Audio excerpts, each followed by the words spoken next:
ចូលចិត្តការចែករំលែកព្រឹកនេះព្រោះអីវាបានដល់ជាកំណត់ឲ្យខ្ញុំគាត់ថា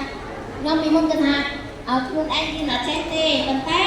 ដល់ពេលបានស្ដាប់លោកគ្រូគាត់ថាតាមពិតមនុស្សយើងម្នាក់តែតែមានការកំណត់ផ្សេងៗគ្នាខ្ញុំតែគាត់ថាយើងគាត់ថាយើងគេធ្វើបានយើងក៏ធ្វើបានដូចគ្នាព្រោះអីយើងមិនគេមិនកើតមកមានហើយគេមិនកើតមកមានទេហើយគេកើតមកក៏មិនយកភាពមានមកដែរអញ្ចឹងតែតែយើងតាំងចិត្តថា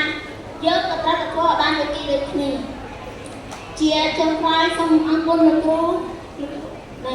ដែលបានឲ្យនេះខ្ញុំចូលរួមនៅកន្លែងនេះខ្ញុំពិតជាមានអារម្មណ៍ថាស្អប់ចិត្តជាខ្លាំងហើយខ្ញុំក៏ជាអាចដល់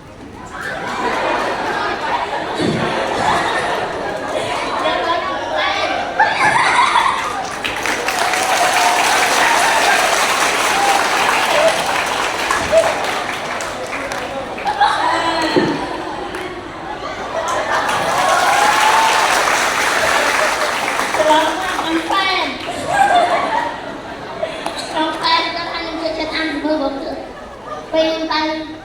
កម្មវិធីនៅអង្គការភពភីលោកមុនខ្ញុំបានសភើគឺថាខ្ញុំអានខ្ញុំចូលចិត្តចាអរគុណ